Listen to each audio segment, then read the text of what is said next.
Looking forward to today. Bielsa, Patrick from Bielsa, welcome. Welcome. Can any of you speak to us and let us know? Looking forward to today. From Abuja.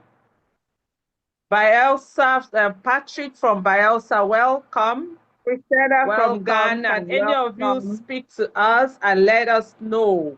Looking forward to today. From Abuja. Bielsa, Patrick from Bielsa, welcome. From Ghana. Can any of you speak to us and let us know? Looking forward to today. From Abuja. Bielsa, Patrick from Bielsa, welcome. From Ghana. Can any of you speak to us and let us know? Looking forward to today. From Abuja. Bielsa, Patrick from Bielsa, welcome. From Ghana. Can any of you speak to us and let us know? Looking forward to today. From Abuja. Bielsa, Patrick from Bielsa, welcome. From Ghana. Can any of you speak to us and let us know?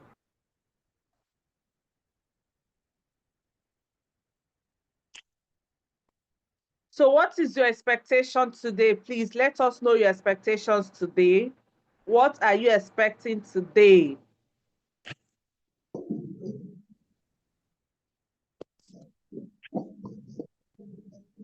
Let us know what you're expecting today. Drop it in the comments. What are you expecting today? Let say common mistakes by premarital counselors. What are you? Okay, you are expecting the premarital blueprint. Okay, that will definitely be given to you. You will be shown how to get it today. I hope you have your pen and paper. You will be shown how to get it today. Who again? I want to see what else are you expecting? Getting the framework and structure. Definitely, you're getting it today. This person says, I learned a lot. Common mistakes premarital counselors make, then mental blocks, sabotage, and essential skills that is needed. Okay, this person says, Folake said, blueprints on the premarital counseling methodologies. Interesting. Be rest assured that you are getting that today. Adewale from Lagos said, attended yesterday. Welcome. Thank you so much. Thank you so much. Thank you so much. It's interesting, but I want to assure you that today, whatever it is that your expectations will be met, and you will be given the exact blueprints, how you are going to get it, what you need to do, and what you need to do to get it. So please, somebody drop some. Do not attend to it. This is not from us. Okay, this person said, Francisca, I learned a lot about common mistakes. Thank you so much. Ayobami said, I'm expecting the flourishing marriage blueprint. Interesting. Be assured that you will get that today. Thank you so much for responding. Said yesterday was enlightening. Please, can we get the slides of yesterday? You will be attended to.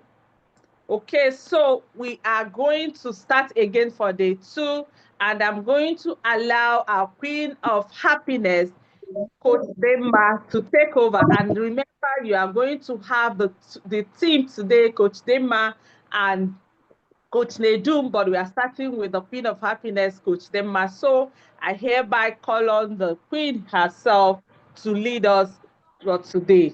Thank you. Thank you, Lady Kate. Please just chat me personally when the time for the next session is, so that I don't, I can talk about Flourishing Marriage Blueprint forever. So when I need to pause, please give me a 5-minute heads up so that I can quickly wrap what I need to say. All right. So thank you so much. And yeah, everyone, well, welcome back. I'm sure like you've had some time to reflect on the things we discussed yesterday. And today I can see the enthusiasm in the room, people waiting to hear about the Flourishing Marriage Blueprint. What is this that we are talking about? And that's what we are going to be doing tonight, to introduce you to that and to share with you how you can also use it in your practice. So this is us starting the conversation today, introducing the new cutting edge transformational flourishing marriage blueprint for effective premarital coaching and marriage mentoring. So I will be playing a video. I need you to just come to the chat room and let me know that you can hear it clearly. So once you can hear it clearly, just drop me a thumbs up in the chat room, okay? So let me play the video. And I'm very excited that I took this program because I always identified or felt like there was a gap, in the whole marriage and family therapy space. And what was that gap? Getting people prepared even before they got married. It's not when you enter marriage now, you start running up and down, issues, problems up and down, So I personally am very passionate about this space and was always looking for where such robust blueprint will be taught. So when I saw this program, I was so excited. I jumped in on it, and it was nothing short of excellent. It blew my mind away. It was very detailed, very intentionally crafted. It's truly a blueprint, So I enjoyed every bit of it especially because of the activities, that you have to participate in. It's not just listening and listening and listening, but there were activities for every lesson. It took the message home very well. It captured everything I consider important, from the flourishing you part to the flourishing team, the flourishing us, and then the systems, setting up systems. That's another very, very impactful area that I'm very grateful for. So in all, I feel like now I've been properly equipped, to speak to premarital, because that's the niche I decided to focus on. And people were telling me stuff like, money no dey premarital, and people will get issues and then they pay. I say, well, I'm not looking for issues. I'm looking for the next generation. Let's train the next generation. So I'm glad that I'm a part of this program. It was really rich. Personally, my knowledge level has jumped to the next level. I tell my wife it's a PhD program I just did in premarital preparation. So I'm very grateful. I've learned a whole lot. And you'll be seeing my workings now. So thank you very much for the opportunity. God bless you guys. God bless Tima and Nidum.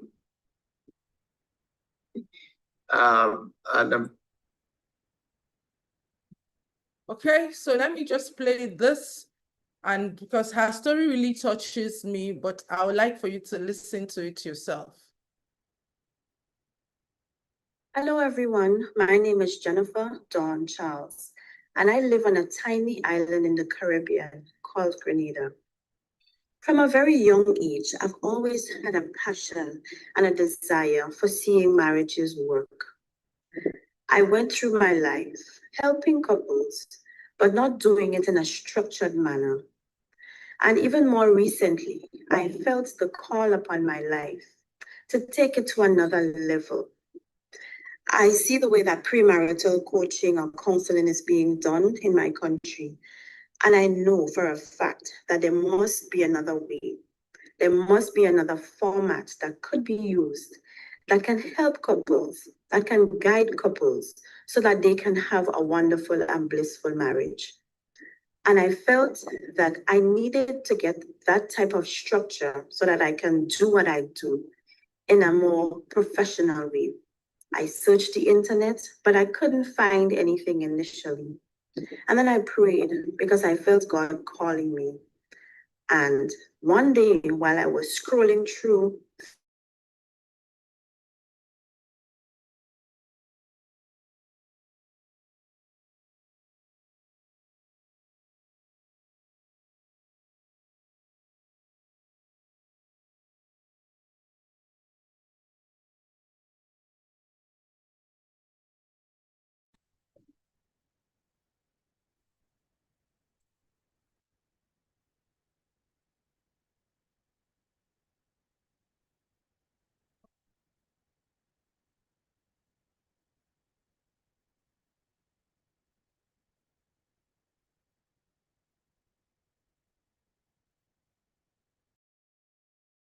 applied some of it to my own family, and I know that I am now more equipped to offer the service in a more professional manner. And my mindset has also been changed because now I can put value to it and get paid for doing something that I enjoy, something that I love, and in the same breath, at the same time, fulfilling my God-given purpose. Thanks to God for opening up the door. Thank you, Coach Dilma and your husband, for this opportunity you have given to me and to the others in this wonderful program that you have offered. May God continue to richly bless you. And maybe one day I will be able to take a trip to Nigeria so that I can personally say thank you for all that you have done. May God continue to bless you richly. Take care now. All right, thank you so much. So that is Coach Chiemezie, Nigerian but living in Sierra Leone. And this other person you listened to was Jennifer Dawn from Grenada. And I'm sure you are wondering, what is this blueprint? What is this PhD? What exactly did they encounter that transformed their premarital coaching? And that is what I am introducing to you today, the Flourishing Marriage Blueprint. We started to talk about it yesterday to say that when it comes to marriage, what it takes to do marriage, there is essentially 3 pillars. Whether the couple is just getting to know it now, they are reviewing it, they are tweaking it, they are whatever work that you're going to do to build a thriving, successful marriage is built on these 3 pillars. And like someone asked yesterday, does this apply to marriage? And I said, yes, this is the 3 pillars of the Flourishing Marriage Blueprint that helps to build a thriving marriage. We at the Start Your Marriage Rights Academy are championing the deployment of this blueprint from premarital so that the intending couples can be guided to build a strong foundation going into marriage. Not when they now have issues, we now start using this blueprint for them. So I'm going to be taking the pillars one after the other. So pillar 1, what does the flourishing you speaking to mankind talk about? The first is you need to be a flourishing person, be a desirable spouse. And whilst I'm presenting it to you, I will be presenting it from the angle of premarital. I've already established that it is deplorable even for marriage cases. But because we are focusing tonight on premarital, I will be discussing these pillars through that lens. So effective premarital coaching pillars for you who is going to be working with premarital clients, you need to first of all establish the flourishing you, helping them to become desirable.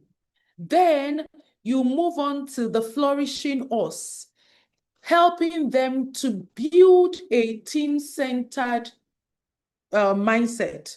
Then thirdly, you help them to build their flourishing systems. So let's take them one after the other. The first pillar is the flourishing you. What does that mean? It is for you, when you are starting premarital, you need to know this, that many people that you're going to meet, either in the dating world or in premarital, are essentially standing behind mask, wearing one type of mask or the other. And the thing about why it is important that you are skillful in your work is that even the person wearing the mask does not know that he or she is wearing a mask. That is how unconscious it can be. That even sometimes the people that have come to you proposing to get married to each other, it was them behind the mask, not their real self, that accepted the proposal or made the proposal. That oftentimes, even those who think they're in love, who think they want to settle down with this person, it's not the real person. So what premarital is to do for you is to help the individual, first of all, know themselves and be able to reconfirm that they gave consent to be married from their true identity. And I'm going to show you how you're going to do that. Because like I said yesterday, if somebody is wearing a mask, maybe a mask of the pain of abandonment, that may even be real or imagined, that's how it works. They are not going to be their full self in the relationship. I've had people go through this first pillar in premarital and call up the engagement because they realized it's like the scales fell off their eyes. That is why when we do premarital at the Start Your Marriage Right Academy, we get them to reconfirm consent to want to be married to this person after we have taken them through the first pillar. Because we hope that with the work that is done, we would have helped them to take off their mask so that their authentic self can now reconfirm if and why they want to get married, and if and why they are getting married to the person that they chose to get married to. And some people have called off the engagement as a result of this. So let's begin. What do you do with them? First of all, to help this individual come to a place of flourishing, you want to do some personal harmony checks. Remember, yesterday, we did establish that if you're going to do a thorough and effective premarital, you need to know this person's life histories, how their life histories, how life has impacted them, their beliefs and their values, right? So we start off by these personal harmony checks, not just as data for you as the coach, but also data first for the person, the particular individual, be it the man or the woman, and also data for the person that is getting married to them that may not know these layers of theirs. So we guide them to evaluate their level of life satisfaction, because research has shown that some people get married to escape the dissatisfaction in their lives, thinking that, oh, if my career is not working, if my line of education is not working, if there's something I'm not satisfied with in my life, if I get married, it will fix that. But we have come to realize that marriage does not necessarily fix life dissatisfaction. In fact, it might even expose it. And then the other party who is getting married to this person, who does not know where they stand in their level of life satisfaction, is carrying a burden even from the onset. So they evaluate their life satisfaction, and there's assessment to do that. So they find out whether are they satisfied, averagely satisfied, highly satisfied, dissatisfied, slightly dissatisfied, extremely dissatisfied. And then you coach them on what they need to do to increase their levels of life satisfaction. Because if they go into marriage with that level of dissatisfaction, it's going to be a burden on the relationship. And that is still personal harmony checks. Then we also help them to check their marriage readiness. Age, success in career is not sufficient indicators of readiness for marriage. So you need to be able to know that these people who have come to you are actually ready to do marriage, because the choice to do marriage is an invitation to no longer do life on your own terms. Then we go on to help them check for trauma and unresolved pain. As with the background that I have in positive psychology, and also my qualifications from neuroscience and all of that, which is integrated into the Flourishing Marriage Blueprint, we know that trauma, especially those that happened in childhood, which is also known as adverse childhood experiences, impact adult life, even for some people, sadly, until they die. So you want to know, this human being that is coming to get married, are there some markers of trauma in their life that could sabotage this marriage that they want to build? You also help them to check other emotional experiences. Significant emotional experiences are other experiences that happen to them from after 18 years to the particular age that they are. But the childhood trauma is all of those negative impacts between 0 to 18. And interestingly, for a person to be impacted by trauma, it doesn't have to happen directly to them. You can still be impacted by intrapersonal trauma. Maybe a parent being deployed to the military, for example, and comes back with PTSD, or maybe even weakness in war, or even terrorism. Like collectively, us as Nigerians, we're all having one form of trauma or the other, if not for anything, after the significant EndSARS issue. Even poverty is a trauma. And it doesn't have to be poverty in your particular household. It can be poverty in your environment and society. It still leaves an impression in your mind. So you need to check for this and know how this has impacted this person, because if healing does not happen, it is going to show up one way or the other in the person's marriage life. We're still on personal harmony checks. Then you take the check into their family of origin. How was this person raised? What was life like at home? What was the sense of safety?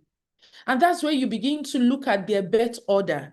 As a firstborn child, what are the characteristics that this person has that could have both positive and negative? Then you begin to look at their attachment style based on how love, safety was done at home.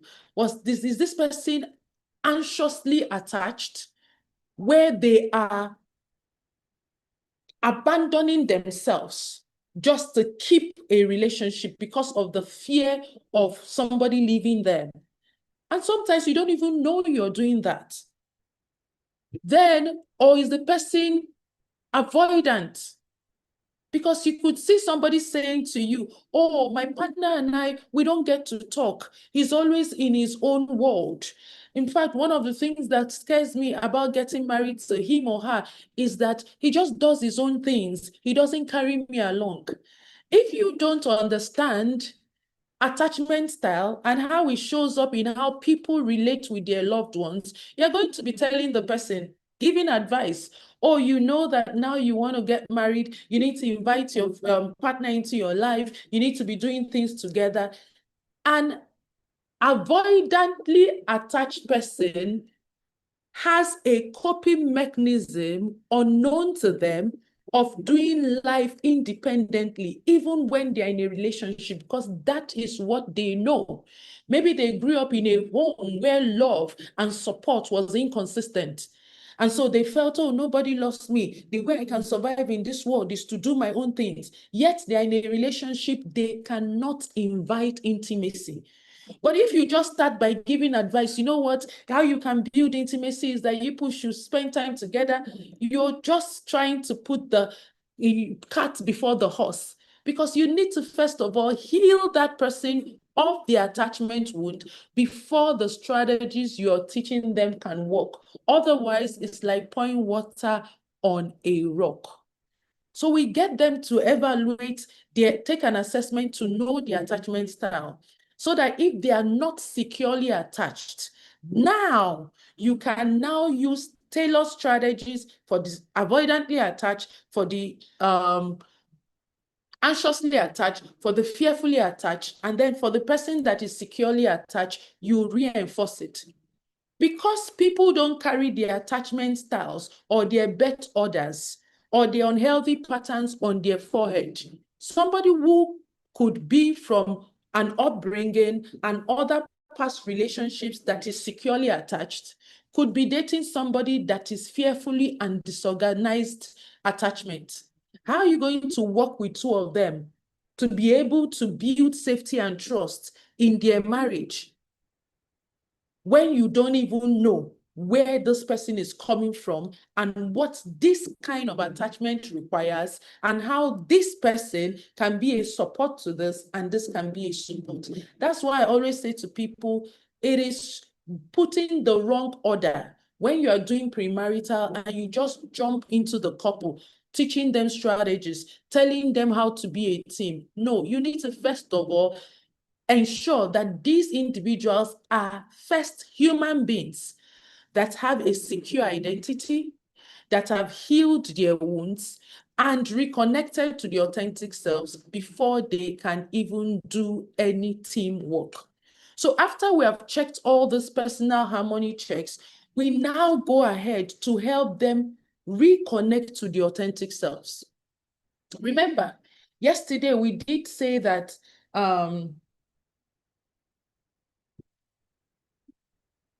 what did we say? Yesterday, we did say, I wanted to make a connection here. Yes, that you need to be able to know this person's beliefs, strengths, and all of that.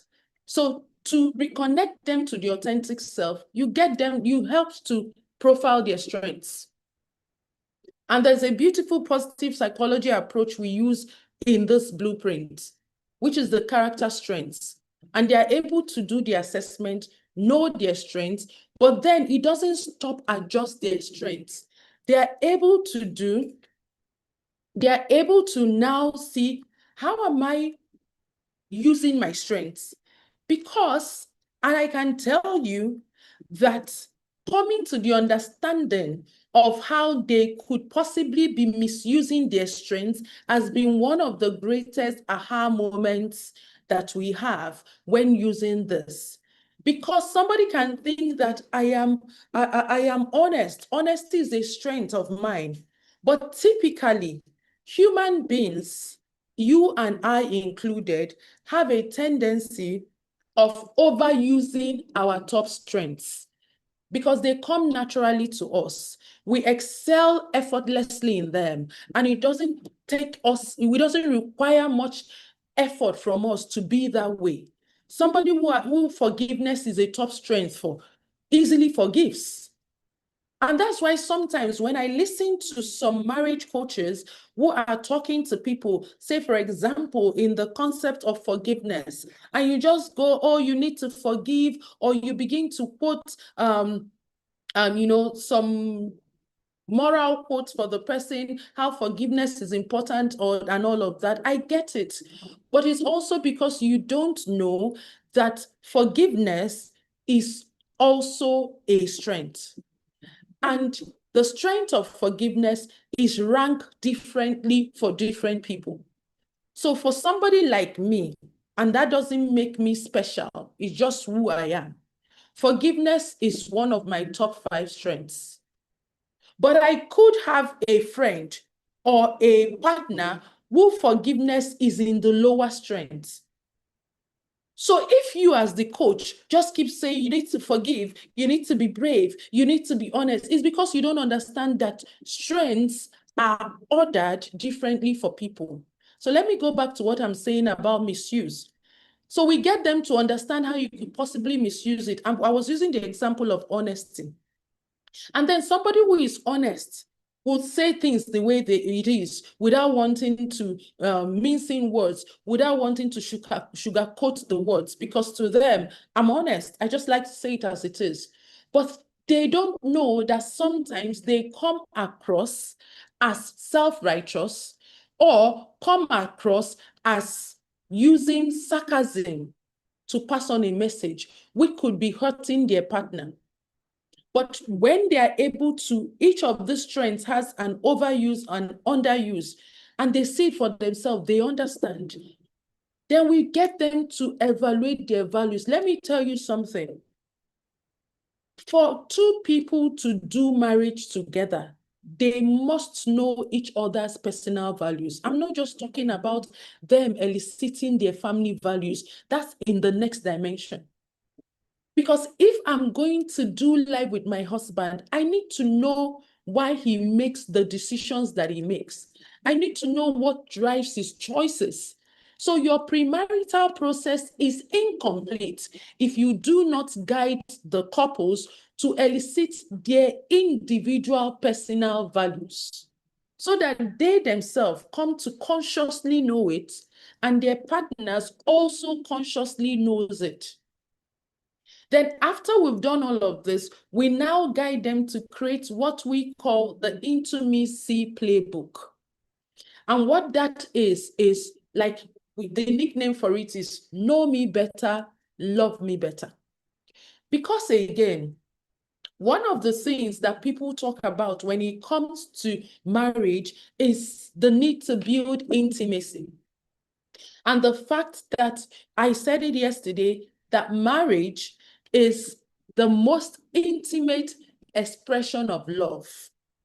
But the question now is, how intimate can you be with someone who has not opened themselves to you? And if you take that word intimacy and you break it apart, it says into me see. Therefore, for intimacy to happen, I have to invite somebody to see into me. And so what we're doing with them in this playbook is to help them be comfortable with being vulnerable. Because in that playbook, they are not just talking about their strengths, their values, and all of that. They're talking about their misinterpretations. They're talking about their scandals. They're talking about the things that they're still struggling with. They're talking about the things that turn them off. They're talking about their dreams, their wish lists, and all of that. And even for me, I always say to people dating, the best thing you can do as you start off the dating is to hand over your intimacy playbook to somebody to say, this is just a summary of who I am, what makes me me. I'd like for you to just take some time to go through it and know if you can do life with the person that is described in this book. Because if this intending couples are going to do life together, I need to know what my partner's bucket list is, so that if he's saying he wants to spend money towards this, we won't start fighting, because already before I came into his life, he had some dreams. I need to know what his turn-ups are, not because I want to live to just be pleasing him, but how do we do life together if I don't know? Are you aware that some people take couples through premarital and yet don't try to evaluate or help them to come to self-awareness of their love language? And we are not even just limiting the love languages to the 5 by Gary Chapman. But there are people who are married that do not know how their partners like to be apologized to. Do you know that there are languages of apology? That I could hurt my partner and I'm saying sorry and he's still feeling hurt. And then I'm saying to the counselor, but I've been telling him sorry. And a counselor who is ignorant of apology language is going to say, sir, but madam, don't they say sorry now? She has been apologizing. Take it easy now, forgive her. Meanwhile, you don't know whether Oga's apology language is restitution. You don't know whether his apology language is not just is expressing regret. So these are some of the things you guide them in premarital, so that it's not when they have made mistakes of trying to meet their emotional needs or without knowing it, or trying to apologize and the apology is not working, then they are running helter-skelter for solutions. That is why you have to give them a good head start. So after we do that, we now say, that's why I say that an effective premarital coaching must first be a journey of self-discovery. Before you begin to even talk to the two people like, oh, why did you marry? What? No. Start with the individual so that it can lead to deeper self-awareness.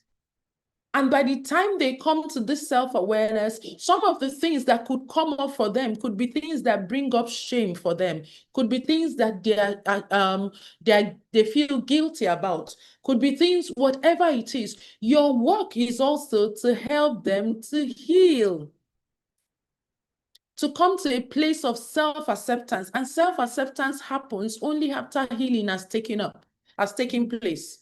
So that you can now open up the real, authentic individual.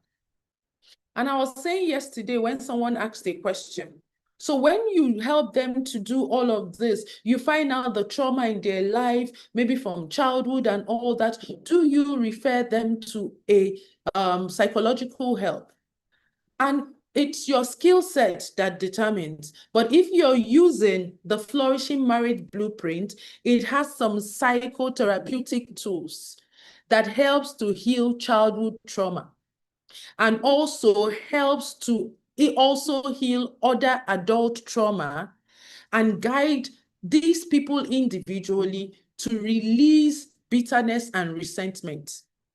It is after you have done that with them and there's still some complex trauma that this level of intervention did not help to lift, then you can refer them to more psychological help, either to a psychiatrist or to a clinical psychologist.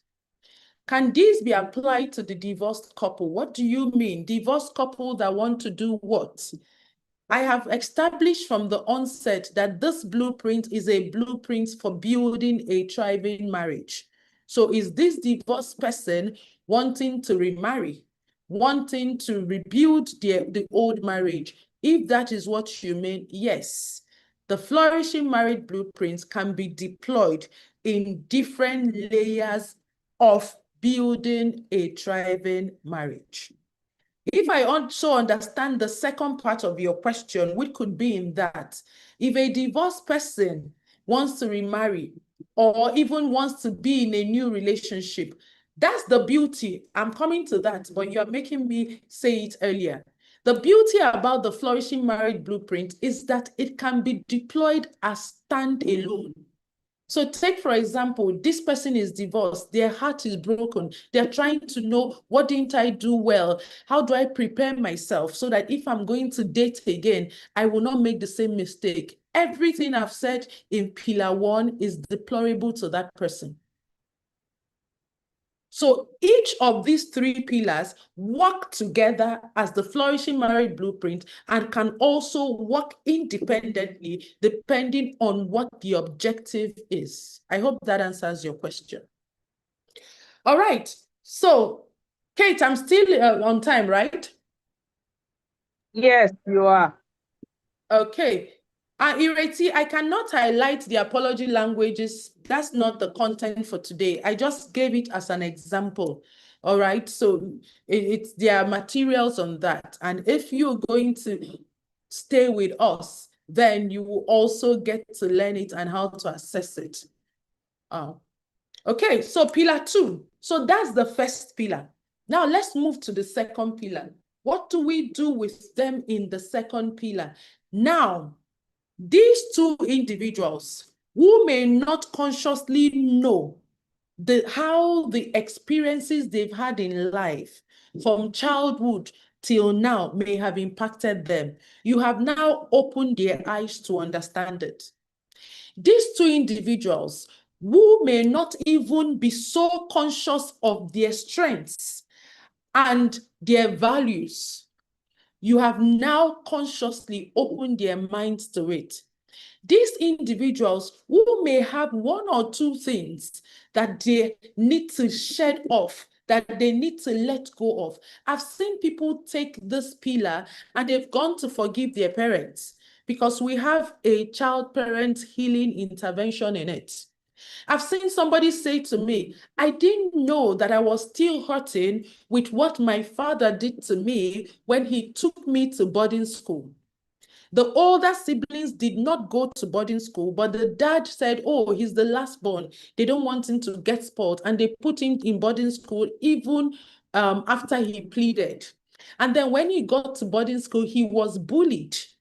And for him, if his father had not taken him to boarding school, he would not have been bullied. He didn't know that he held a resentment for his father until his eyes were opened in premarital. And you're saying, but that's not what he came for. But are you aware that even when we say we do not want to be like the people who raised us, we end up being like the people who raised us if we don't do anything consciously? Because our brains are wired to gravitate towards what is familiar. So we become like what we know, what our brain knows, even when consciously we detest it and we do not want it. So let's move to pillar 2. So after you have helped these people, they've come to become self-aware, they have healed their emotional wounds, and so they are now self-accepting. And then they have reconnected to their authentic self. So they are self-authentic, and that is where their personal harmony is evaluated. Not so that they can now become people who don't work as a team, but they can be their real selves. They will not be playing to the gallery. They will not be shortchanging themselves. They will not be people-pleasing. They will not swallow and suppress their needs and emotions just to be accepted, because now they have come to know that I am me, I am complete. Coming into marriage is not for marriage to complete me. It is for both of us to complement ourselves and to work together as a team. Then you introduce them to the second pillar, which is the flourishing us, building a team-centered mindset.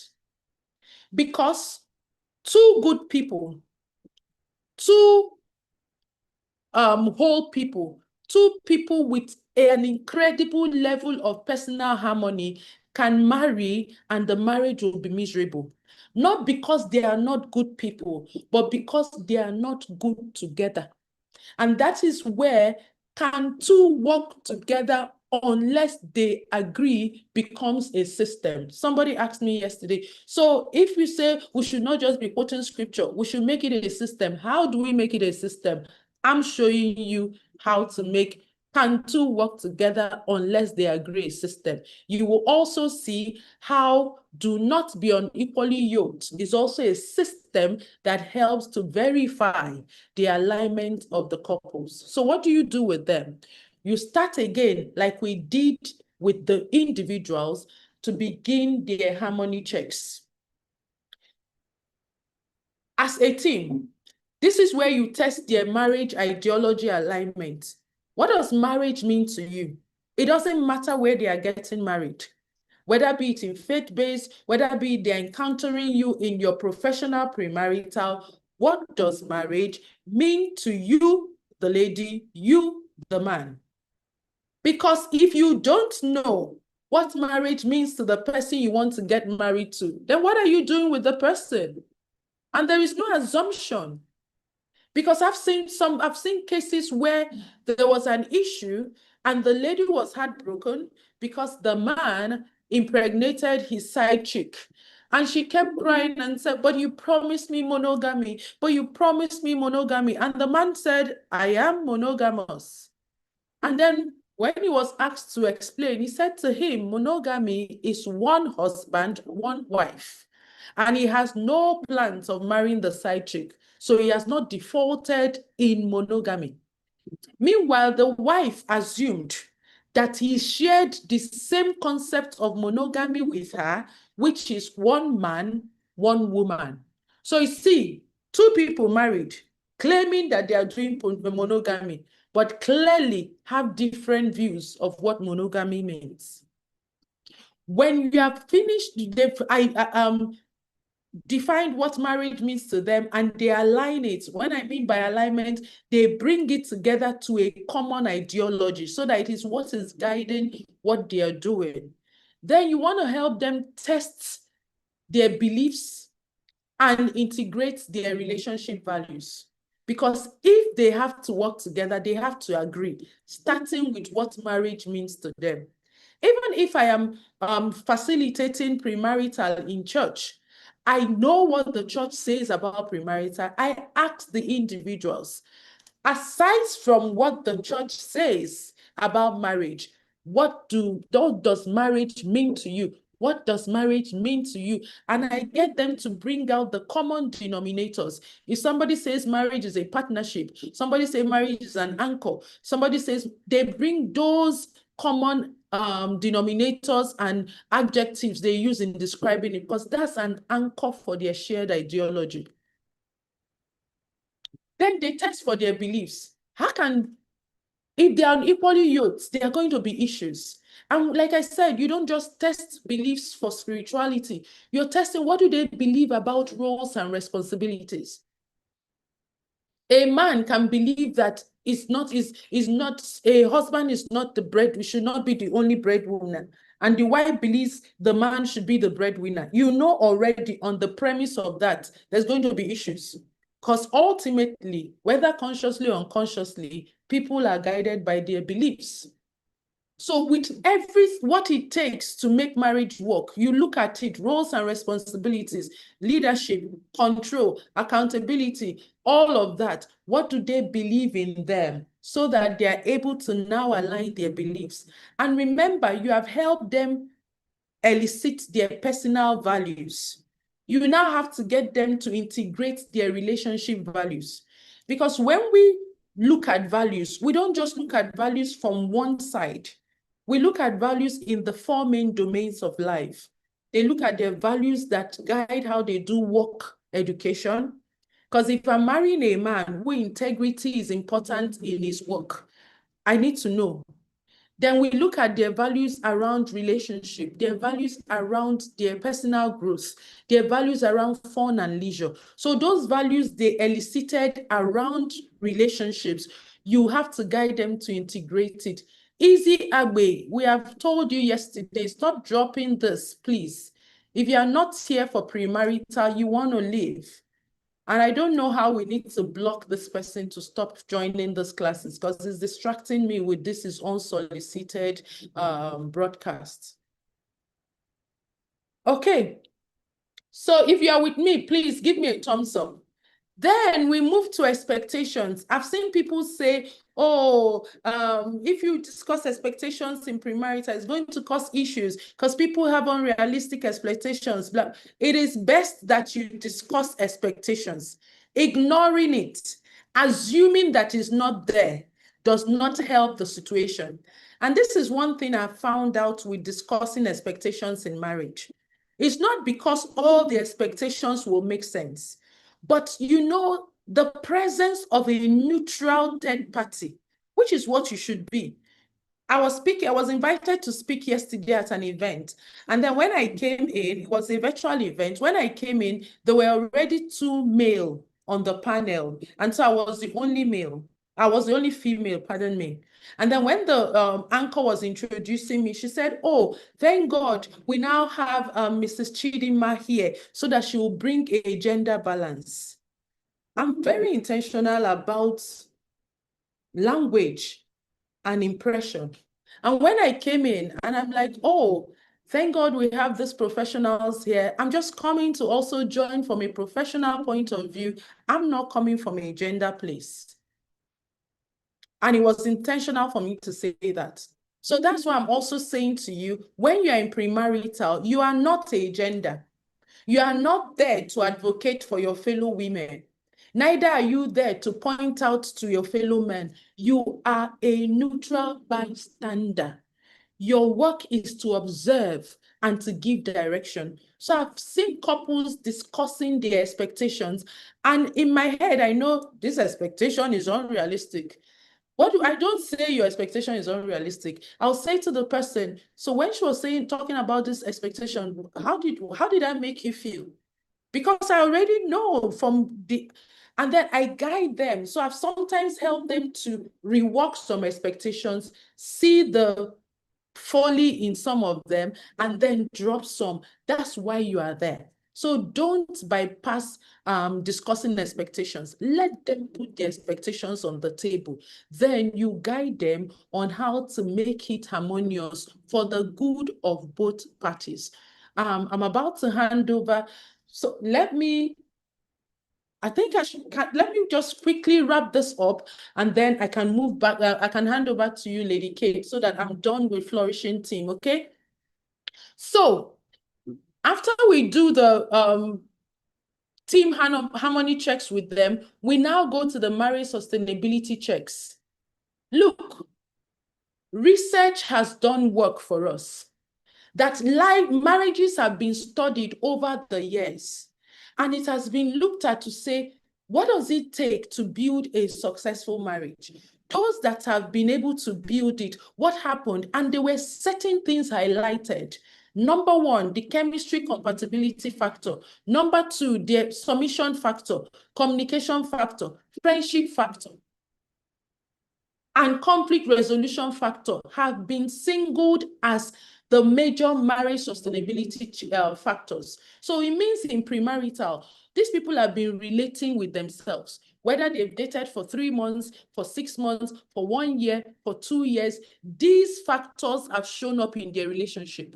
So you want to assess where these factors already are for them and see where the weak areas are, so you know what to reinforce. That is essentially what this is, so that I don't start taking them one by one. Including medical compatibilities. Do you know that some couples have had to go through miserable times just because nobody told them about the resource factor? They got married. They did HIV screening, genotype screening, and all of that, but nobody told them about resource factor.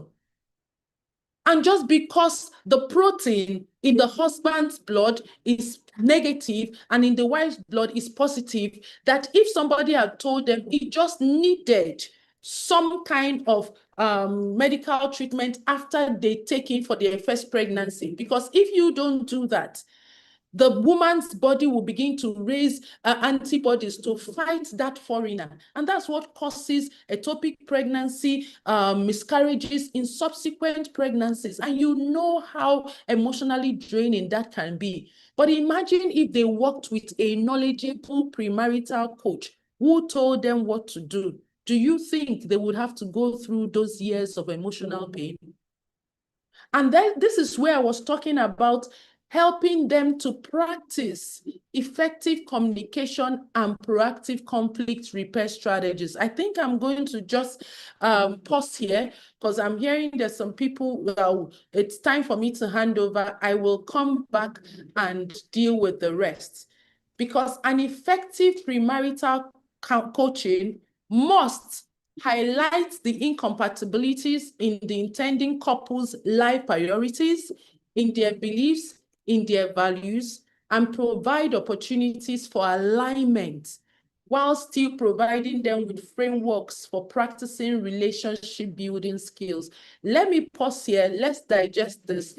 Let me hand over back to Lady Kate.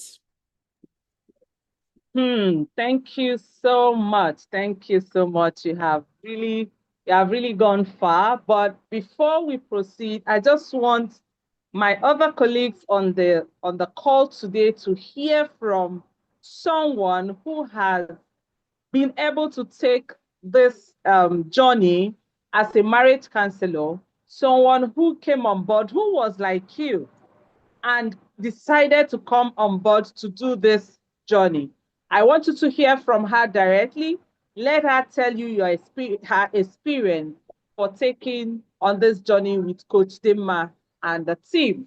So I hereby call on Coach Omalicha Maximilian.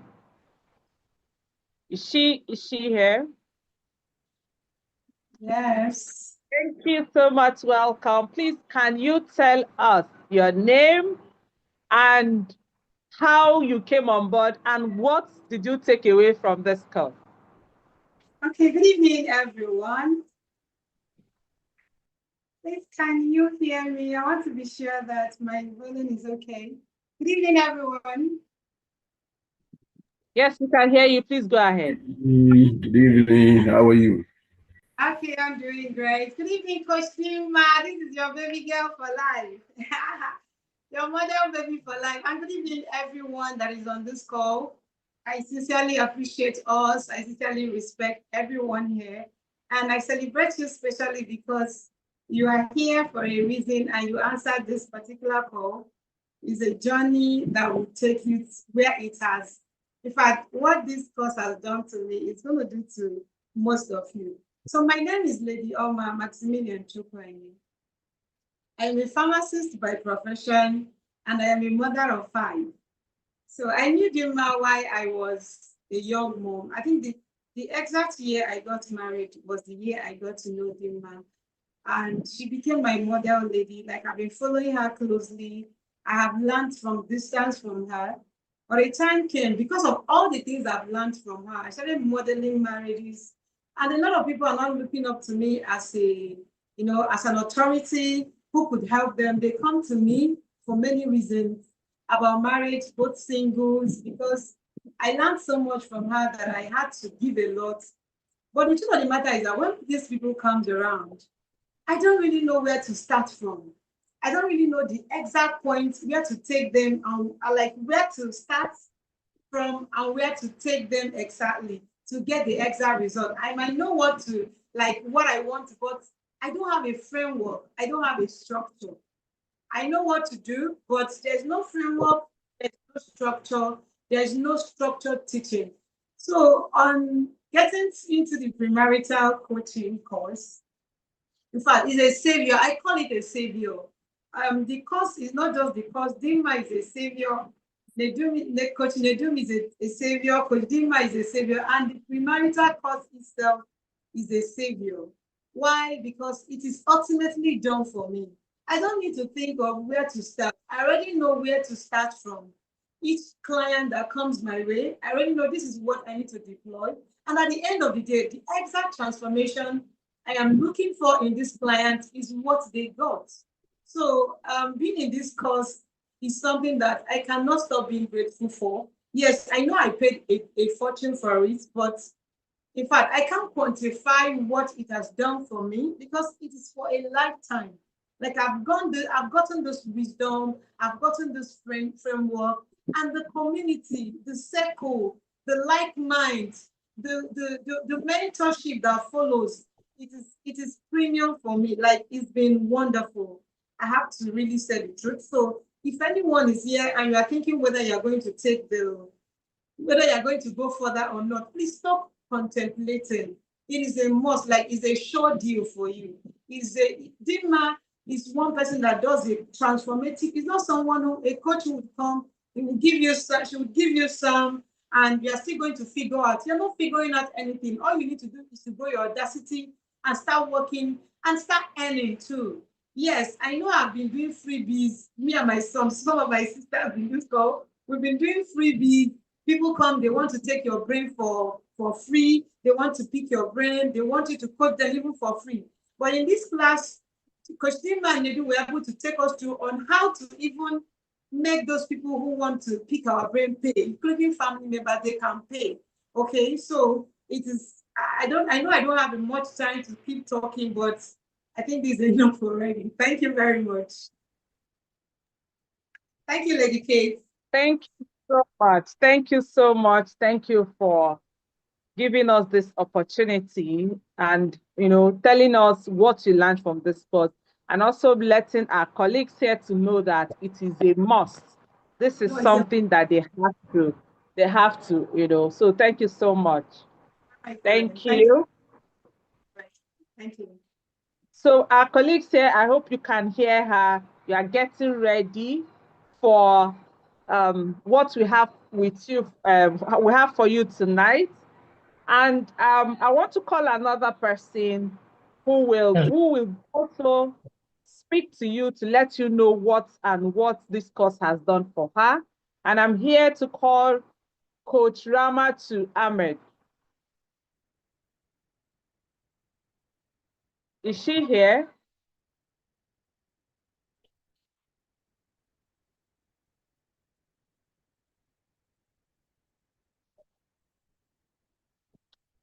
Hello, is Coach Ramat around?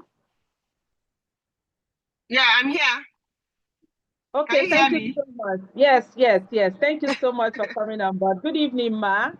Thank you. Please introduce yourself and tell us what this How are you, has Lady K? I'm fine. Yeah. Thank you. Go ahead. Good Tell us what this course evening, has good done for you. afternoon. Yeah, good day, everyone. And thank God for this opportunity. I don't think anybody should hesitate to jump on this train if you want to be a professional marital coach. It's a done-for-you program. It's a tool you should have in your kitty as a premarital coach. It's easy to follow, and you will see the transformation yourself.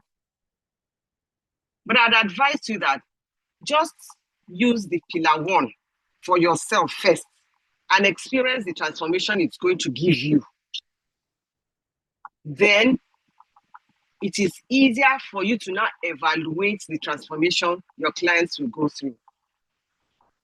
And because of my experience with Start Your Marriage Right Academy, that I did this blueprint with them, I'm today a mentee of family life business owners that I'm taking with the academy as a result of the experience I had with them.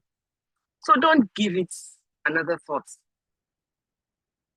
Jump on the train, acquire the tool, practice it, trust on yourself, especially pillar 1, then watch the transformation that you would deliver for your clients.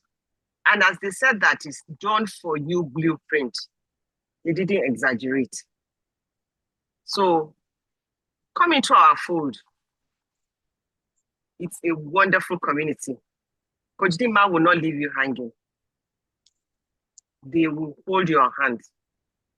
So see you. We'll expect you all. Thank you. Thank you so much, Coach Ramatu. Thank you. I appreciate you. As you heard, she said, take it up and give. You can see the transformation that you're going to give your client. One thing I love about the course is the structure. It gives you, you don't need to worry your head. Like she said, it is a done for you. I just want us to have just one more person to speak to you. Why we are doing this is for you to know that there are people who has done this and they are telling you, giving you firsthand information of the things the course did for them. So I'm here to call on Coach Yomi.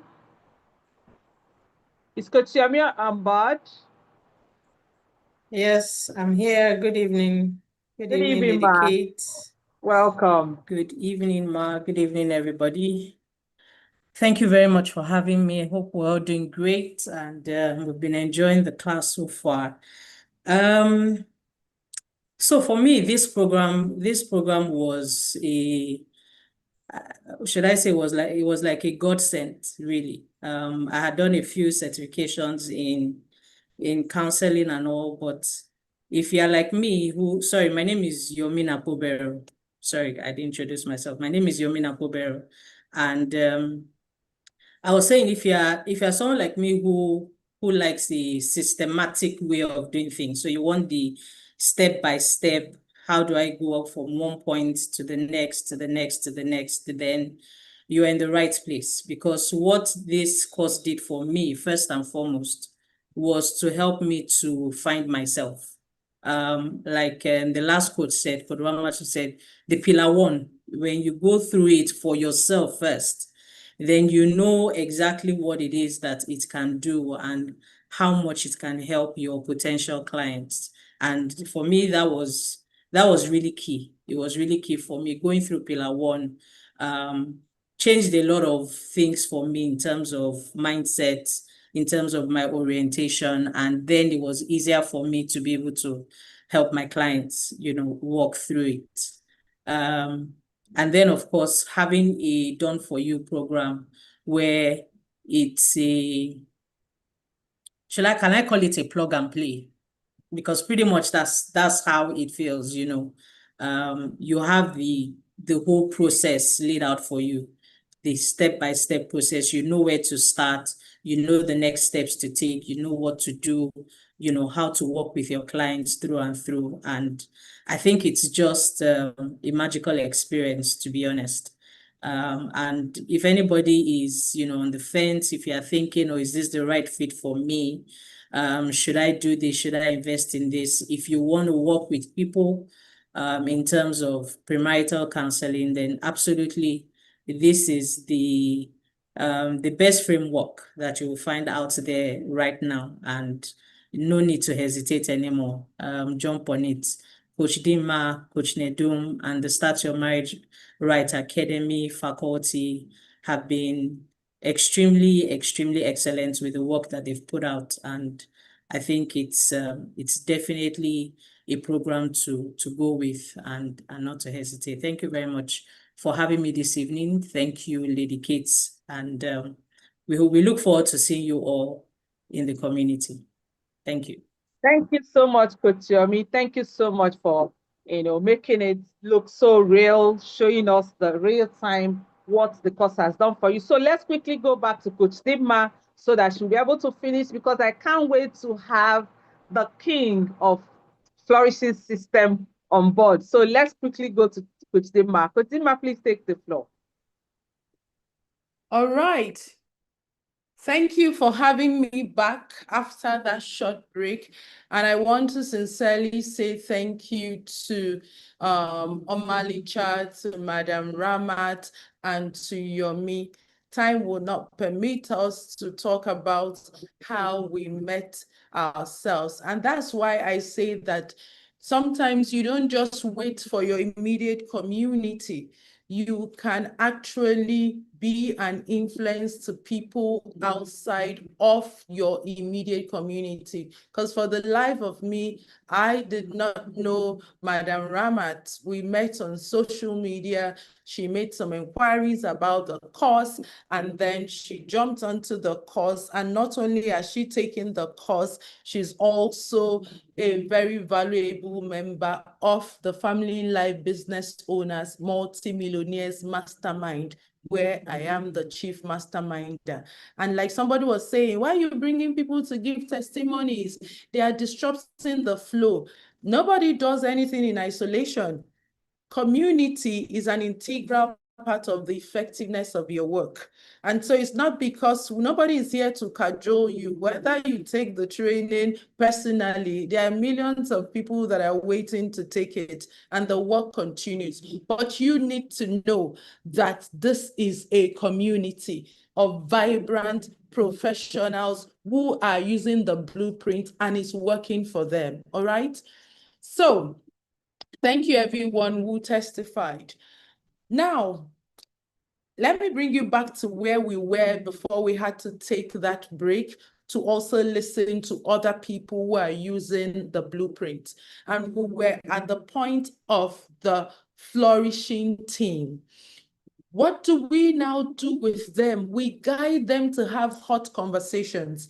You see, the ability to have uncomfortable conversations is one of the things every couple needs. And the best place that they should build that skill is in premarital.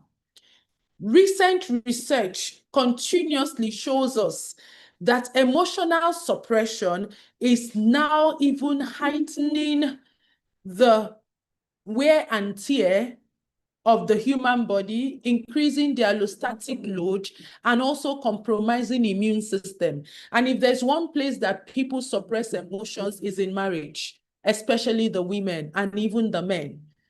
And premarital should give them that opportunity. Remember, you have helped them reconnect to the authentic selves. So it's not that they are becoming pompous, but now they are settled in who they are. So they are not people pleasing.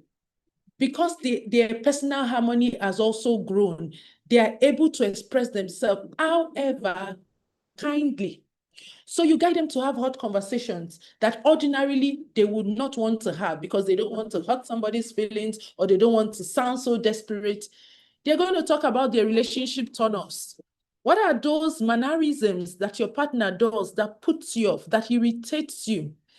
And we don't just get them to talk about it. They have to rate their level of irritability. So if you actually have chosen to do life with someone and there's a mannerism that you do and the person rates it a 9/10 on the scale of irritability, it should tell you that this person really doesn't like this. And if you are also open to a teamwork, you should be discussing how you can work on that. Rather than the person, there are some people who are put off with the way their partners chew. But then they don't want to tell him, what if he gets offended? What if I bruise his ego? But because you've established that this is not for putting anybody down, but so that we can enjoy doing life together, there's that allowance for it. Then they talk about their deal breakers. What are those things that will be deal breakers for you? It's important to be discussed. Some school of thought could say, what if the person is pretending? At least you were open to sharing yours so that when push comes to shove, you can take a decision that you are going to be responsible for because the opportunity was created to trash it out. Then you also guide them. And one of the things we do with them when we talk about the deal breakers is, so if this deal breaker happens, let's play the devil's advocate and imagine that it happens in your relationship. How would you want it to be treated? Because again, research has shown that when problems are envisaged and the solutions, like the insight to how you want it solved, discussed even before the problem arises, there is more likelihood that you are able to navigate the problem better than when you are met with it as a first unknown, unconscious thing. Then we talk about secrets. What are the secrets? And there's a way to handle secrets because a scandal loses its power when it is known by one or two other parties. So what if there are some secrets you harbor, but you don't know how to present it to your partner? Your premarital coach should be a safe haven. That's why we talked yesterday on the skill you should have. Do you think that anybody will just open up their secrets to somebody they don't feel safe with? You need to create that safety so that when they share the secrets with you, you can now guide them on what to do with it. And let me tell you, there are some secrets that are best not disclosed to the partners, depending on the capability of the partner to take it.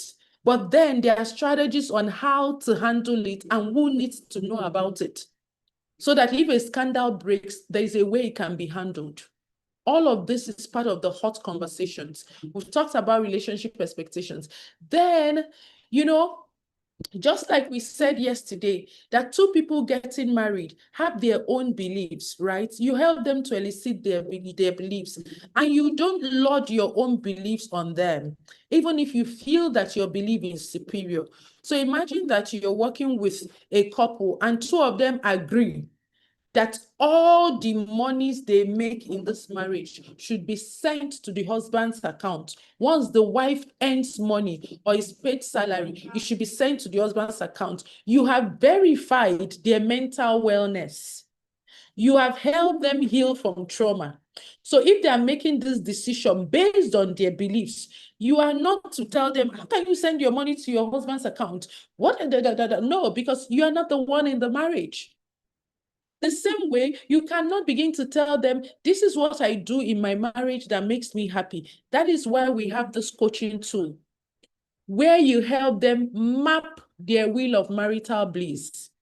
When it comes to this marriage you want to get into, what do you think are the 10 essentials that is necessary to make this marriage enjoyable and fulfilling for both of you? Not for one person, both of you.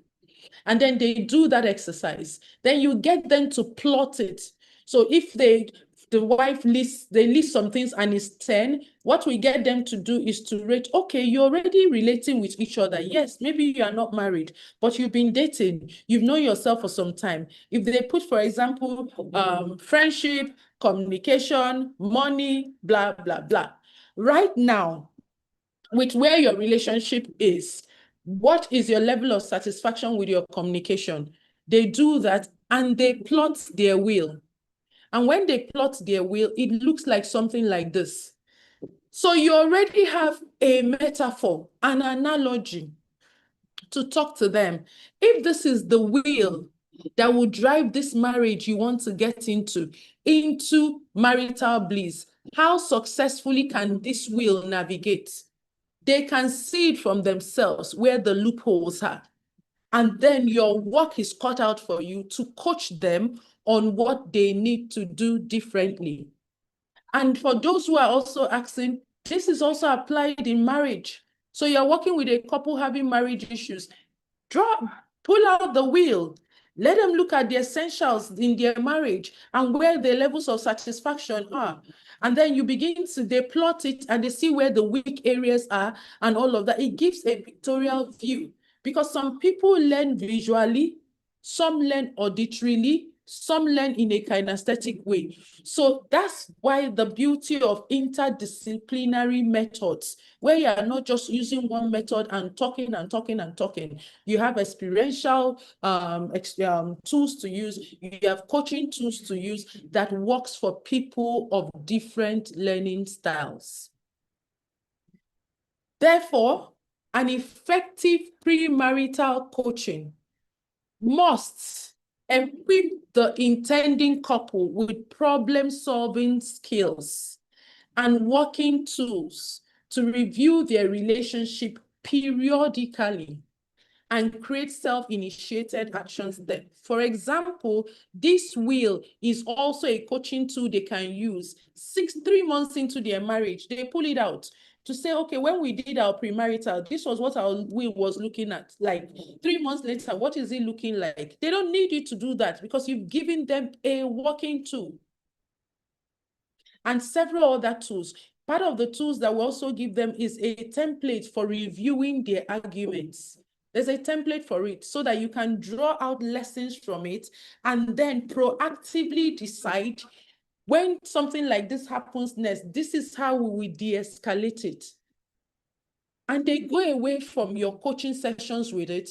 Next time, if there are people who are really interested in growing, they have another argument, they deploy that template. With time, their understanding of each other deepens and they would, their quarrels will be less because they had something that helped them to sieve out the lessons from past experiences.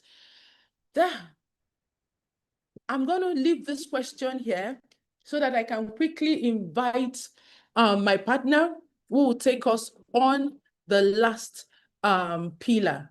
So if you've been learning something, you've taken something from pillar 1, the flourishing individual. You've taken something from pillar 2, the flourishing team. I want you to come to the chat room and drop your answers to these questions, to this particular question, as I make room for the king of happiness and the Odogwu of family systems himself to come and do justice to this next session.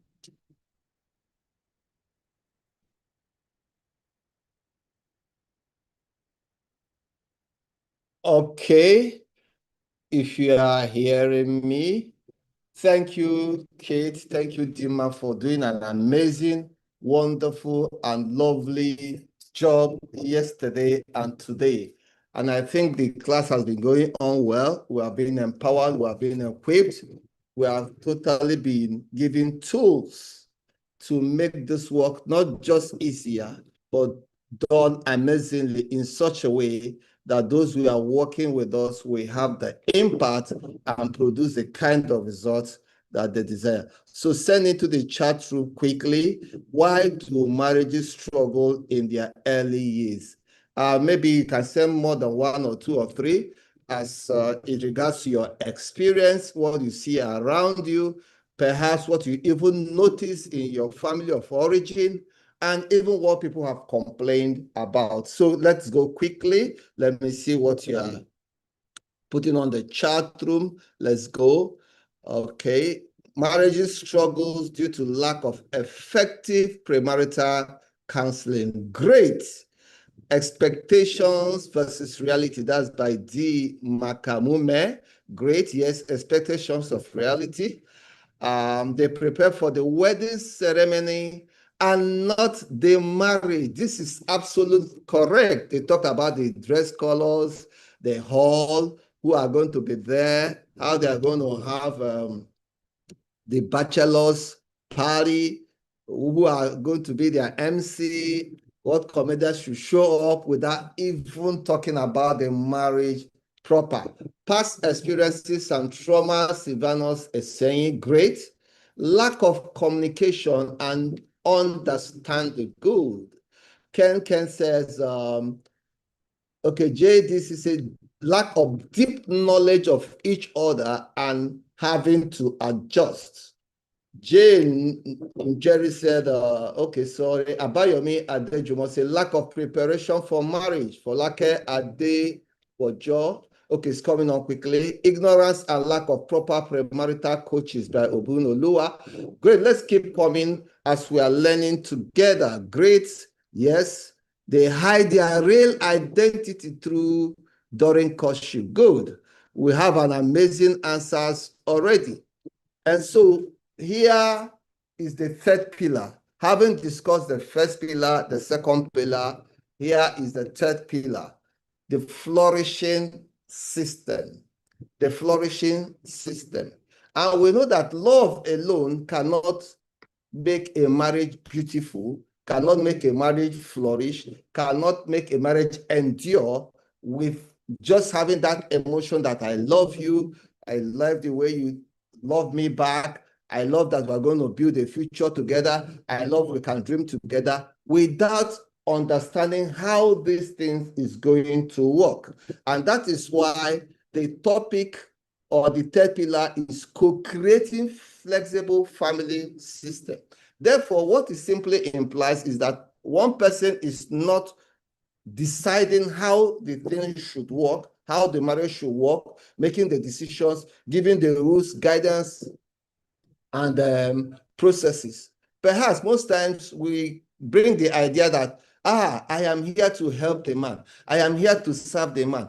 And the man is making all the rules. So we help them understand in the place of negotiation, speaking out matters very, very well. I remember one of the most funniest story I have. That's just our reality anyway. When Dima and I was cutting, and I asked her this question: what do you want to do with your life as a person? And she said she wants to work in an industry, build her career, and eventually do what she likes.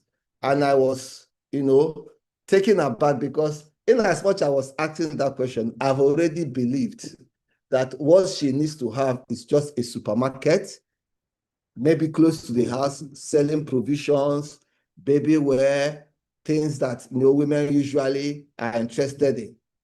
If she has not spoken up or say what she wants in life, we wouldn't have negotiated for what she's exactly doing today. She would have maybe been coerced to just believe what I wanted her to be.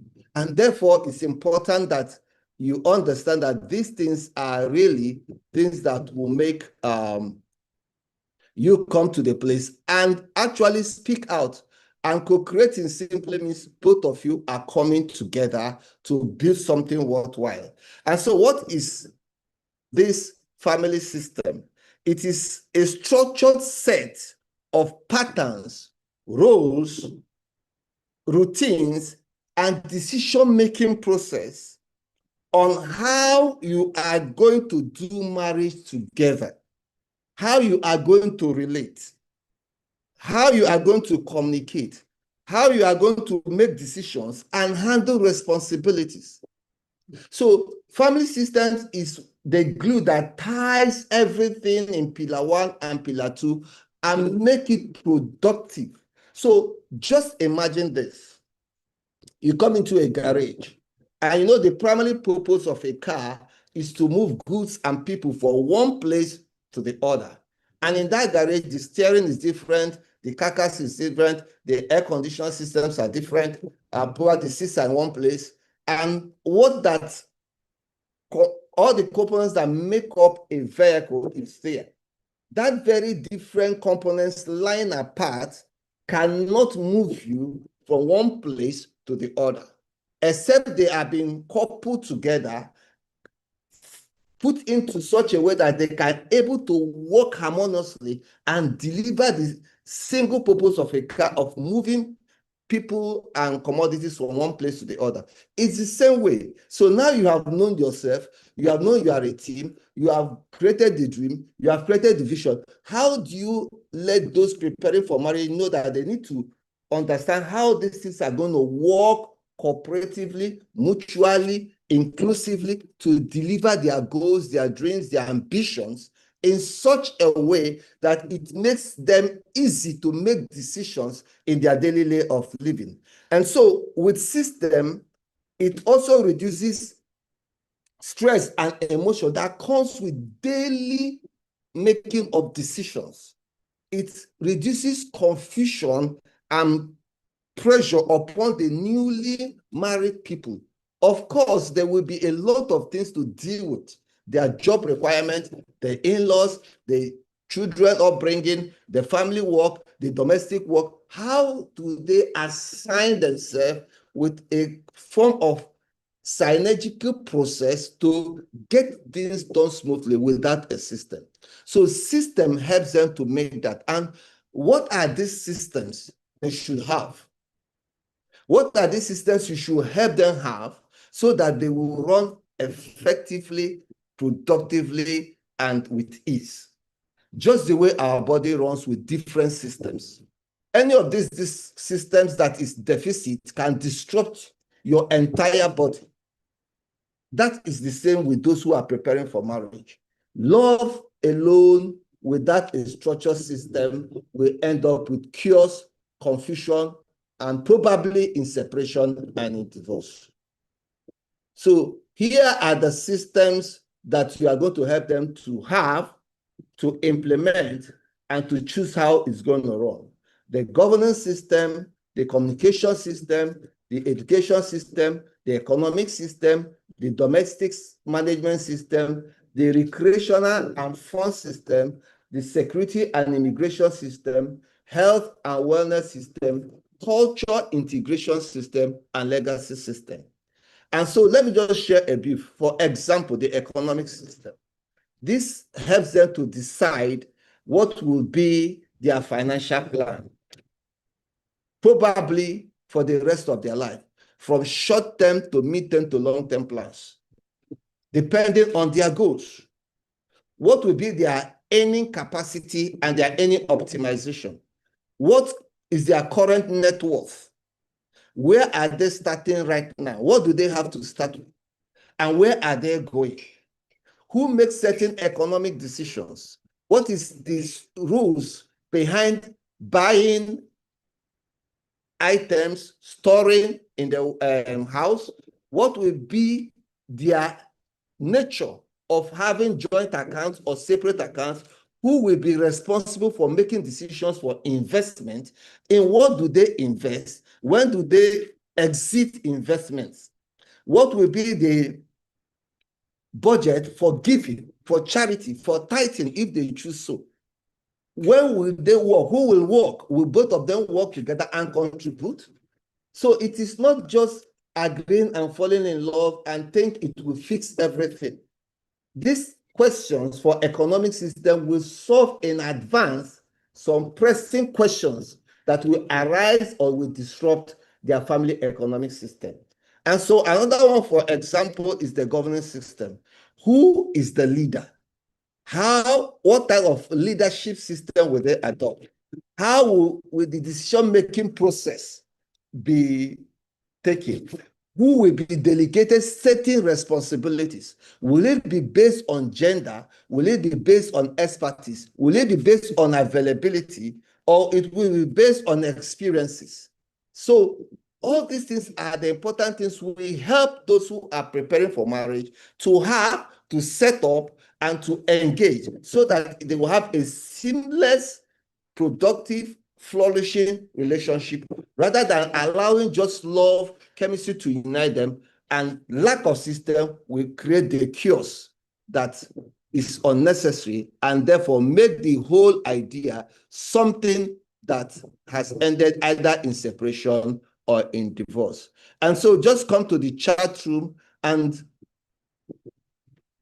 send to me anything you think I have just said that makes sense to you that will help the couples or the intending partners to actually create a process that they will run with. So an effective PMC must teach the intended couples proactive systems mentality to bring structure and ease of living by discussing their strategies for running their family efficiently without losing themselves. And so let's go to the chat room. Okay.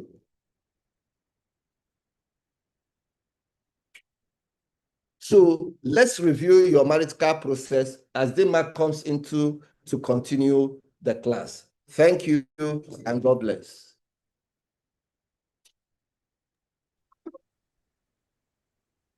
All right. So for somebody listening and wondering, so how do I help them do that? Based on what we've said, running from the Flourishing Marriage Blueprint, where it begins from the individual to the team and then to their systems. What do you mean by not losing yourself in creating systems? Oh, I don't know where that question is from, but I guess he was talking about both of them being a part of it, not one person deciding how the systems would run.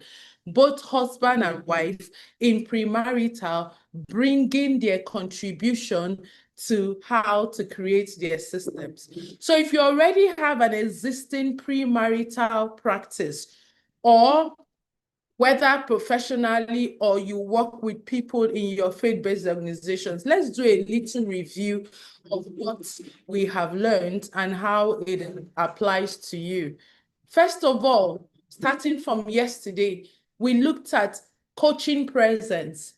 Would you say, and I want you to look at this on a scale of 0 to 5, where 0 is completely non-existent, and 5 is completely, or no, let me put it this way. Let's rate your confidence in your delivery of these things.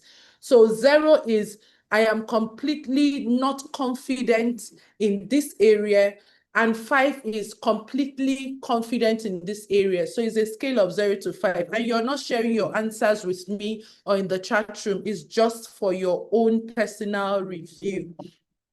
So when it comes to coaching presence, what skills do you have to embody a safe space coaching presence? How confident are you about the coaching presence that you embody on a scale of 0 to 5? If there's anybody here who is feeling vulnerable tonight and wants to share it in the chat room, it's fine, but it's for your own personal evaluation. Number 2, personal harmony. Do you feel confident that you have the assessment, the tools, and the techniques that you use in your premarital coaching that improves the individual wholeness of your participants on a scale of 0 to 10 or 0 to 5? Then mutual harmony. How confident are you in your assessment, your tools, and your techniques for improving mutual alignment of the intending couples? Then lastly, family effectiveness. How confident are you of the techniques you use in your premarital to support the participants to design their strategies for doing life together with structure and ease?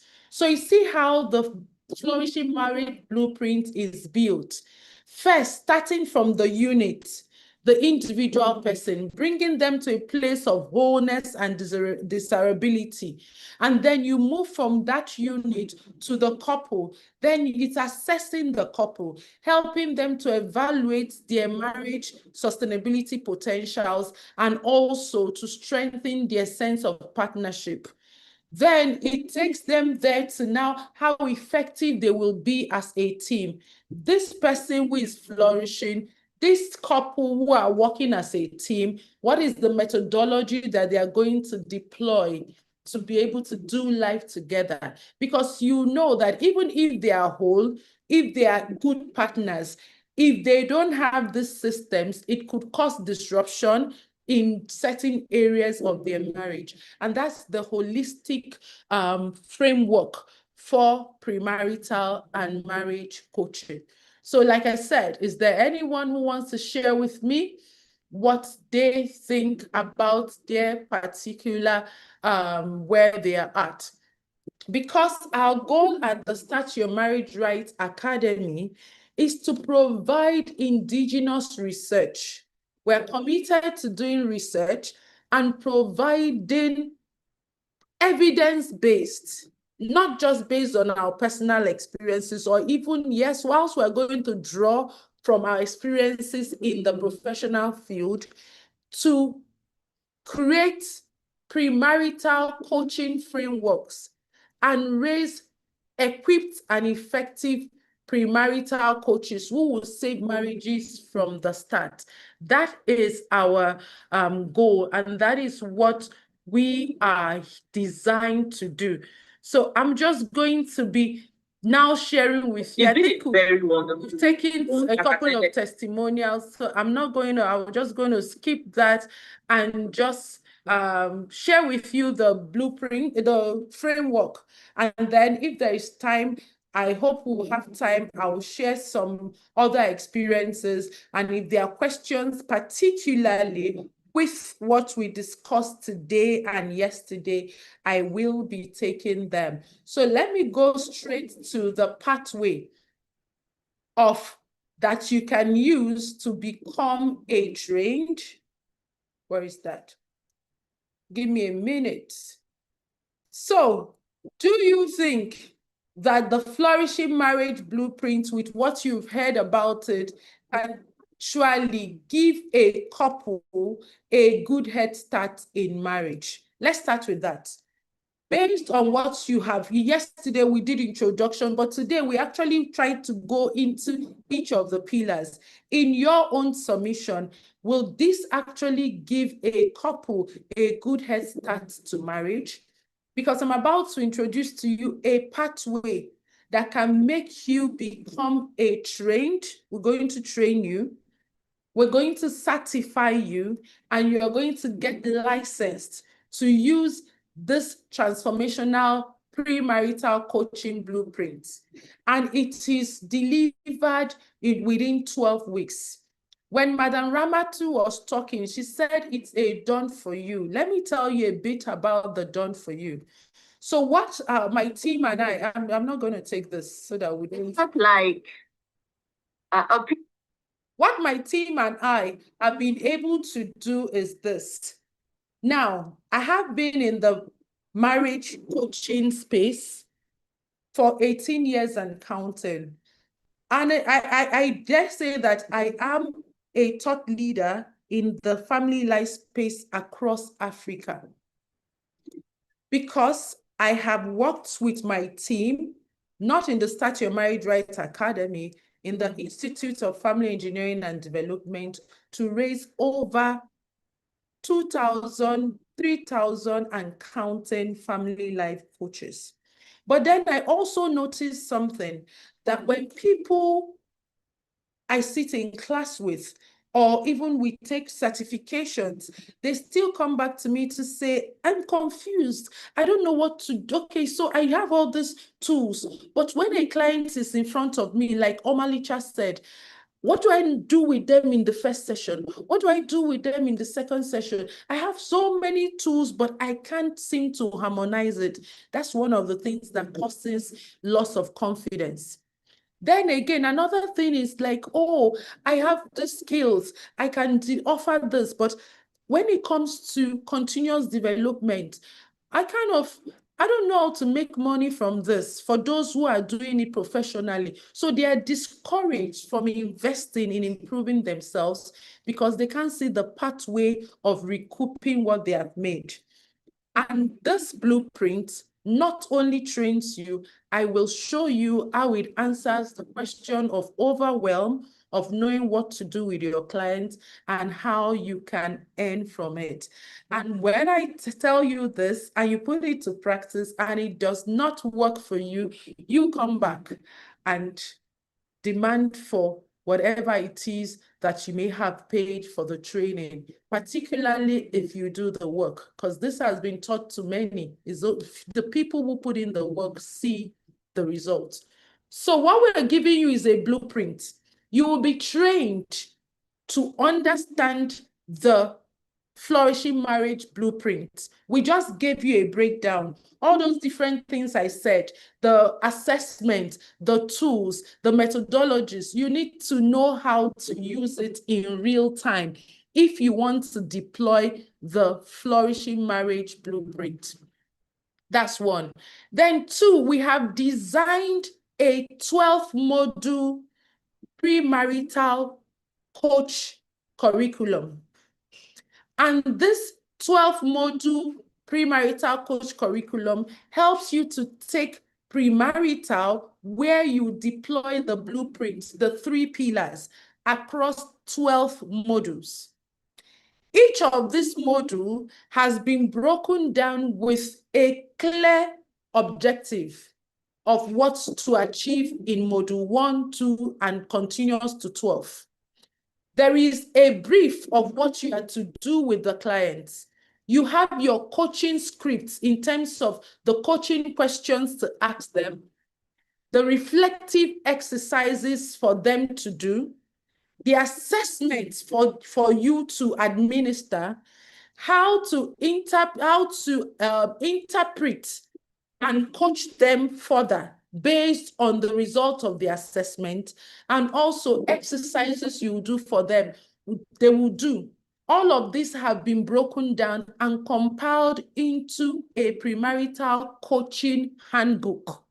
So when we train you, we give you this 12 modules handbook so that like Yomi said, is a plug and play. You just sit down and you can do effective premarital as we can do it in the Start Your Marriage Right Academy, because you have the already done for you, pre-designed module by module, step by step. In addition to that, we train you, because I could hand over the handbook to you, but if you don't understand the science there, you don't understand the material, how are you going to deploy it? So you're going to get training, 12 weeks of training plus your graduation, which is the 13th week. Then you join a community, the community of premarital coaches and marriage mentors using the Flourishing Marriage Blueprint. We have a growing community. You saw some of our community members come to talk about not just how the training impacted them, but also the continuous work that they are doing. Now, after you have taken your training for the 12 weeks plus 1 week of graduation, you get to do your practicum. We do not, because I like full disclosure, you will not get your certificate. Remember, I said it's a training, certification, and licensing program. So after the 12 weeks plus 1 of graduation, you have completed the training, but you need to go and do the practicum. You need to go and do the work. And that's where the beauty is. We don't leave you to go and decide, oh, what do we do? We already have created a template that you can take within a 90 days journey to recruit and host your first premarital coaching, group coaching using this template with at least 10 couples.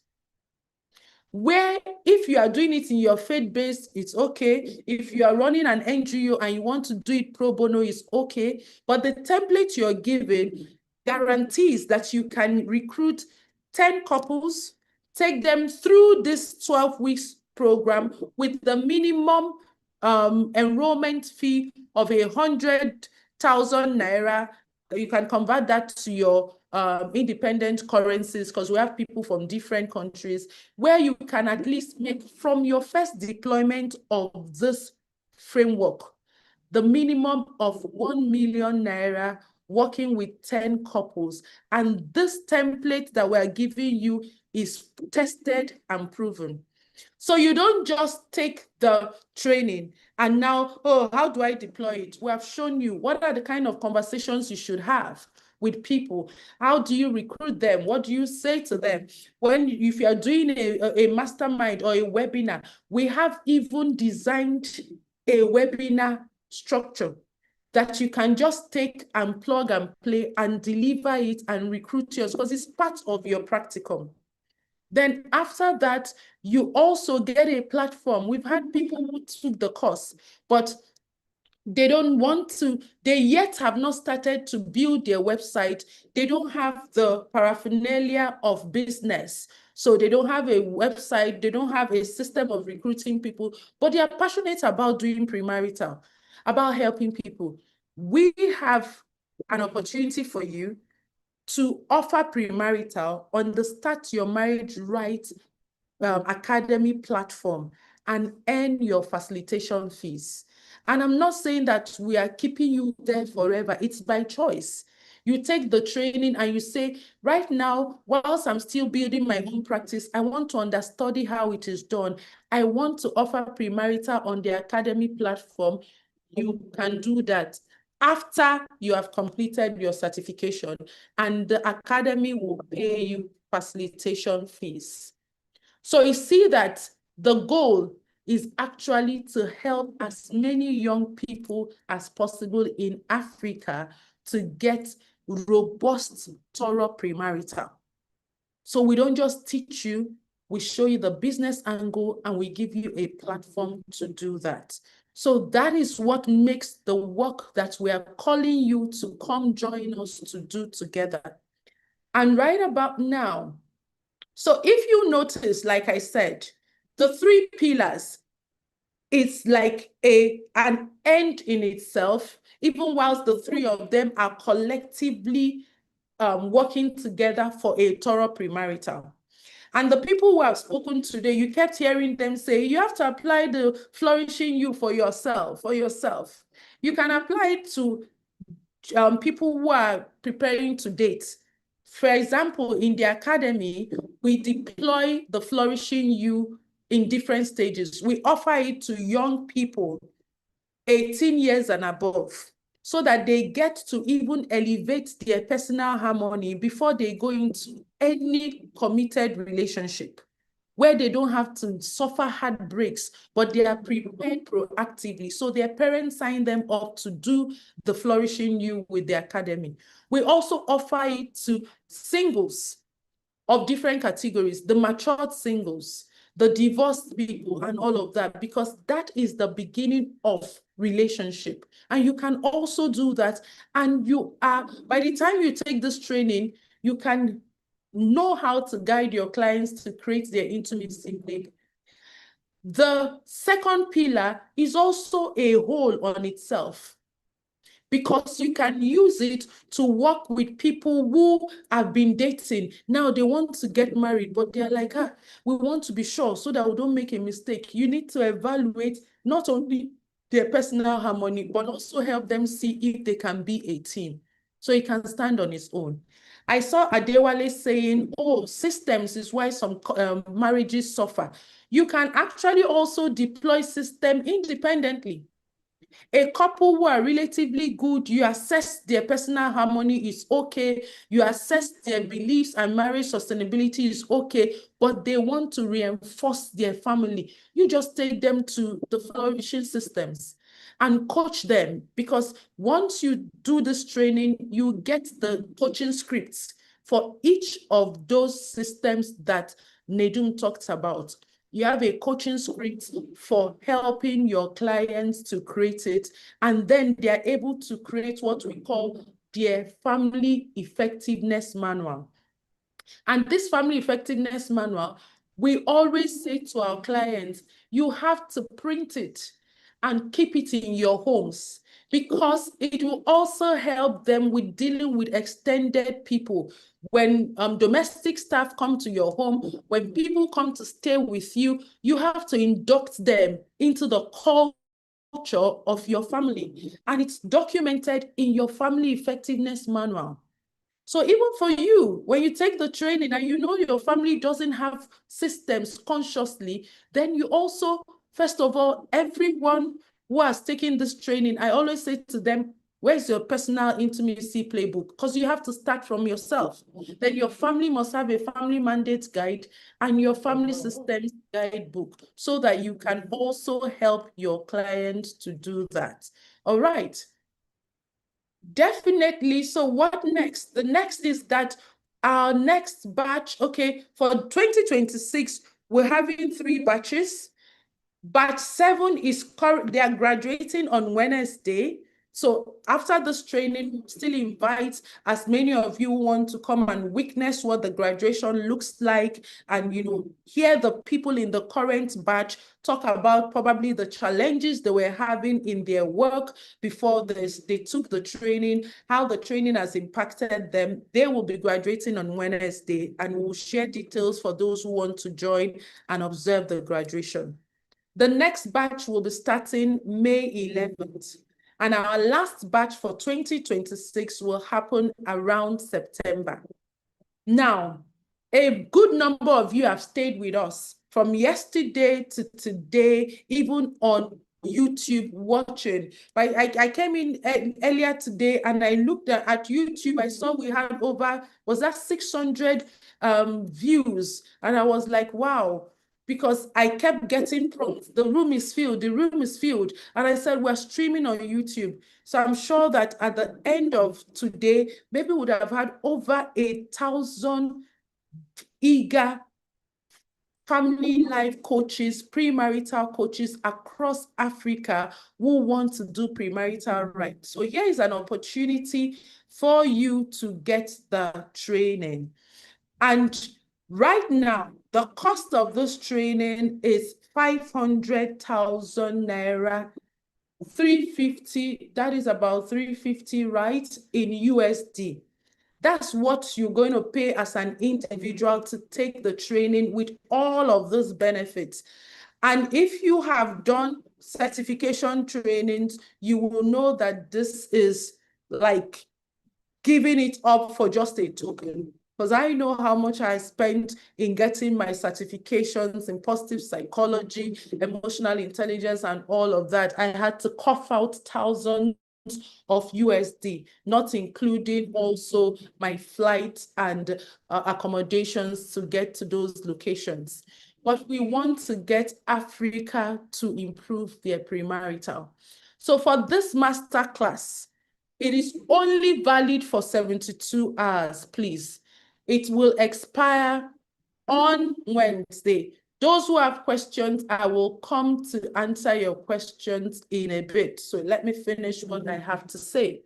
So for those who want to jump into, to join any of the batches for 2026, whether you want to quickly join May 11th batch, or perhaps you are already engaged in May for the next 12 weeks, but you want to get still this webinar discount, you can still sign up for the September batch. But one-time payment, you're going to be paying 400,000, not 500, or you could take the flexible payment, either 2-time or 3-time installment at 450. Please note, this offer leaves the table on Wednesday. After Wednesday, prices will revert back to 500. We're just doing this for those who join this masterclass. If you go on our website, that's not the price that you're going to see there. Then again, my husband and I founded the Start Your Marriage Right Academy, and we are a husband and wife team. That does not mean that an individual cannot offer effective premarital. But because we work as a husband and wife team, we also encourage husband couples who are interested in professional premarital to join hands together. As a result of that, if it's a couple signing up, we give 50% discount to the second spouse. It's only that both spouses must take the training in the same batch. So instead of both of them paying 500, which is 1 million naira, the two of you can pay 750. But again, you still have a room for the masterclass 72 hours offer. So it's either you're paying a one-time payment of 600,000, the equivalent is there in USD, or you are doing a flex payment of 675, either as 2-time or 3-time. So that's the offer we have for you. If you want to jump into it, I guess my team have put out the, Ifunanya, please drop the payment options into the chat room, or you want to chat with Ifunanya to grab your masterclass discount, you just scan this code. Scan this QR code right now and be able to talk to Ifunanya, and she will give you all the details you want. Where is Ifunanya? Where is Rayo? I need the links shared in the chat room whilst I attempt to answer the questions that are there. So this is the blueprint that works. This is the blueprint that we use. This is the blueprint that people from across Africa have also used. And somebody is asking, is your academy government approved? The academy is registered, and to be frank with you, we are awaiting our official documents for approval. Like I said, I like to be transparent with where we are at. So yes, the academy is processing some accreditation with the relevant bodies, but it is rightly registered. But right about now, we are awaiting our official certificate of approval. Okay. Is the qualification, so I've answered that. What is the other question? So talk to me. If you have any other question, let me know so that we can answer it together. So for those of you who are here, if you're on YouTube, please, where is Rayo? I need the links to the payment in the chat room, because I'm not seeing it there, and we have made the offer and people are asking for payment links. Okay, so that is the Flourishing Married Blueprint. That is the pathway, because yesterday a lot of people were saying, how do I become certified? How do I know how to do this? This is your pathway to not only getting trained in using the blueprint, you're getting a completely done for you premarital coaching framework broken down into modules. We're training you, we're putting you into a community, you're getting mentoring, you will get the 90 days roadmap to recruiting your first 10 couples for premarital who you are going to deploy this to. And if you are offering it as on a professional level, that you can generate a minimum of 1 million naira in premarital coaching fees, and of course the platform. So any questions for me, let me know. But whilst I'm waiting for your questions, I am going to also play this and await the questions before I hand over to Lily. Like a PhD student, going through this program. Number one was the fact that it was the person it was coming from, the person behind the program. It's somebody I know that you can always get quality and substance from. So Dima, okay, so I was interested. The second thing was done for you. Done for you. See, some of us, we don't like. Oh, sorry about that. I felt like a PhD student, going through this program. Number one was the fact that it was the person it was coming from, the person behind the program. It's somebody I know that you can always get quality and substance from. So Dima, okay, so I was interested. The second thing was done for you. Done for you. See, some of us, we don't like the digging. Get it done. Is it working? Yes, with evidence. We want to grab it and run with it. And I think I'm that kind of a person. Done for. So that got me interested. And guess what? It is absolutely done for. No stress. No stress.